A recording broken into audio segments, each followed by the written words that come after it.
picture this. A really calm lake, right? Mm-hmm. And there's this elegant palace kind of rising right out of the middle. Mm-hmm. Now imagine that whole scene actually started out as something much more practical, just a water reservoir. Right. Today, we're plunging into the story of just such a place, a park in Iran that's seen, well, centuries of history. Exactly. And we've got this fascinating travel article as our guide. It's going to help us sort of unpack the story of Sio, which people also know as Sis. It's right there in Tabriz. Mm-hmm. So, for anyone curious about Iranian culture, maybe planning a trip, or honestly just interested in how everyday places can have these amazing backstories, this deep dive is definitely for you. Yeah, think of this as your shortcut, really, to understand what makes Sia so special. We're here to look at its history, its modern-day appeal, all of that. Let's do it. So let's start with the basics. Where exactly in Tabriz are we talking about? And, how easy is it for someone to actually get there? Okay, so Sheikhan is located about 7 kilometers southeast of the Tabriz city center. That's in East Azerbaijan province, Iran.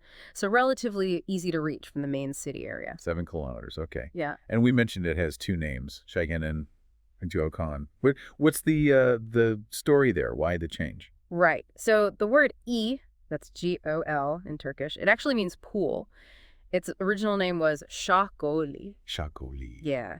Which you can translate as King's Pool, or Right. maybe even Magnificent Pool.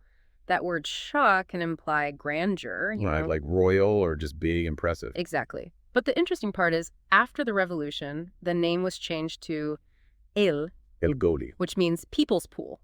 Ah. So it's not just like a different word. It really reflects those big political changes happening in Iran at the time, where symbols of the monarchy were often replaced with things emphasizing the people. Wow, okay. That adds a whole different dimension, doesn't it, just from a name change? So, practically speaking then, if you are planning a visit, how do you get there? What does the source say? Well, our source lays out a few options. There's actually an El Goli metro station, which is convenient right near the southern part of the park. Okay, metro is an option. Yep. And bus line 101 apparently stops nearby too. Or if you're driving, it mentions the Bakri Highway, Golistan Street, and Ferdowsi Square as key routes to know, depending, where you're coming from. Sounds pretty accessible then. And how does it sit geographically if you're maybe seeing other sites in Tabriz? Is it near anything else major? Yeah, it's actually quite well positioned. Things like the Osha Magbarat Shora, that's the poet's mausoleum, and the old bazaar, they're all within a reasonable distance, so you could definitely make a bigger sightseeing day. Makes sense. Okay, let's rewind a bit. The history. Sounds like it goes back quite a way. Oh, absolutely. The story starts, according to the article, back in the Akyunlu period. They were this Turkic tribal group ruling parts of Persia before the Safavids came along. Okay, way back. Yeah. And back then, it was basically just a water reservoir. Simple function.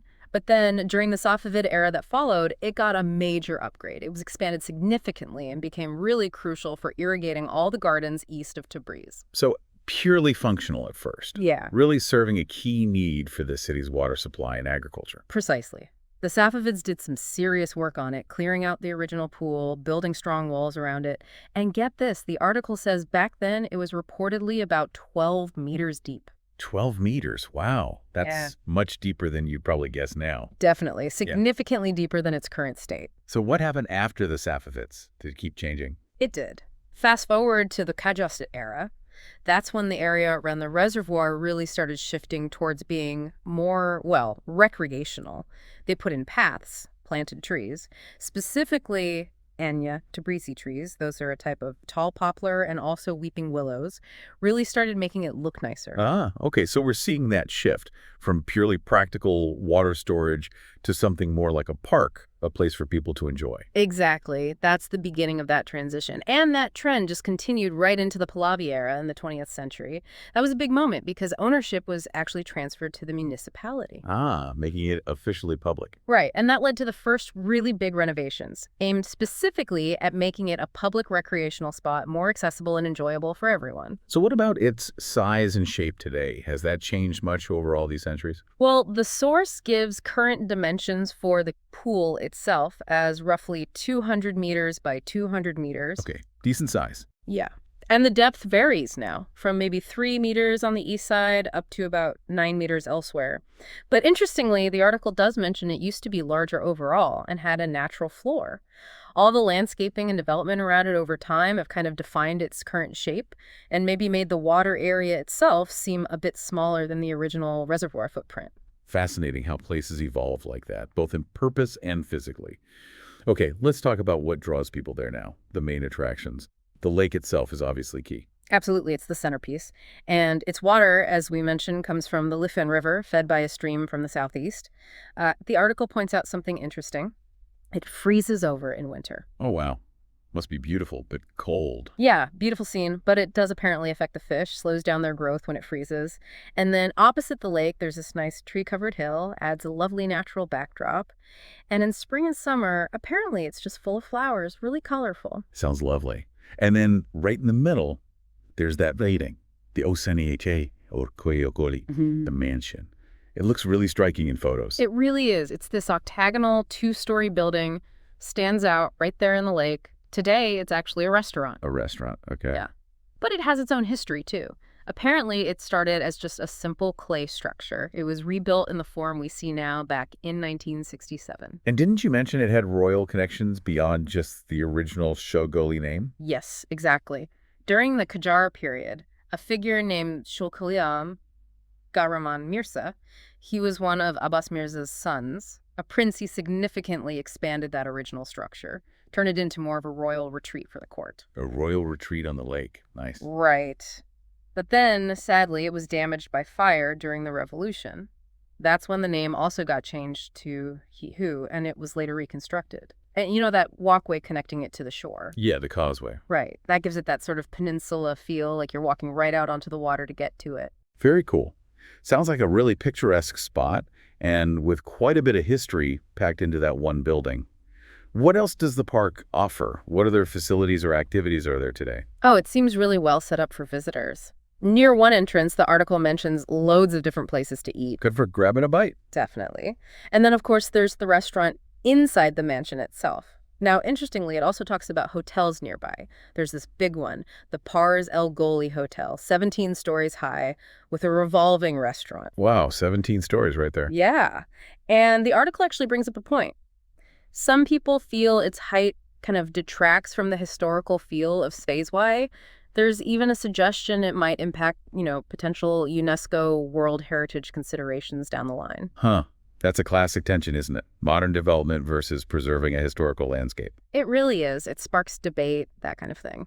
So aside from food and hotels, what can you actually do in the park? There's a good mix. You can rent boats, which sounds nice on the lake. There's mini golf, a cycling path. They even have designated areas if you wanted to camp. Camping too, okay. Yeah. Plus food stalls around, and you can even get a ride in a horse-drawn carriage, which sounds quite charming. A bit old-fashioned. Right. And just nearby, there's the Saman Sports Complex. That offers even more stuff. Skating rink, billiards, rock climbing, darts, cafe, shop. The works. So lots of activities. Seems like it. There's also something called Endisha Hall for events. And then Say Zoo, although apparently the Luna Park, like an amusement park area, closed back in 2020. Mm. And then just the practical stuff. Parking, restrooms, a prayer room, even some outdoor exercise equipment dotted around. It really sounds like it caters to a lot of different interests, from just relaxing by the water to being quite active. So if someone's thinking of going, when's the best time? Does the source recommend a particular season? Well, it highlights that each season kind of has its own charm there.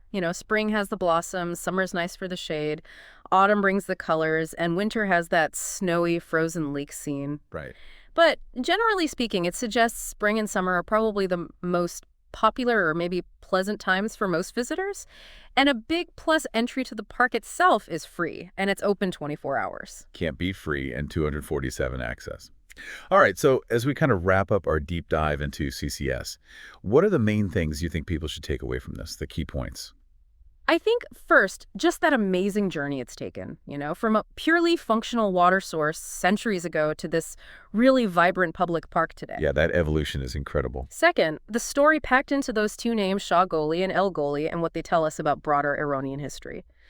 Third, just seeing the layers of history still visible there, from the Safavid work to the Qajar landscaping, right up to modern times. The different eras leaving their mark. Exactly. And finally, just the sheer variety of things it offers now. It's not just a historical site, it's a living, breathing space for recreation and community. Definitely.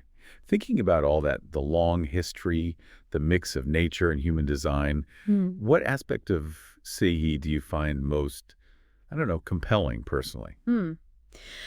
For me, it's really how something built for such a basic practical need, storing water, hasn't just survived, but has been constantly adapted, reimagined century after century to fit what the people of Tabriz needed or wanted from that space. That's a great point. It shows real resilience and connection. Yeah, it says a lot about how communities relate to their shared spaces over long periods. It really does. The story of Sai is such a fantastic example of how these urban places can transform and gain new layers of meaning over time. It definitely makes you wonder, doesn't it?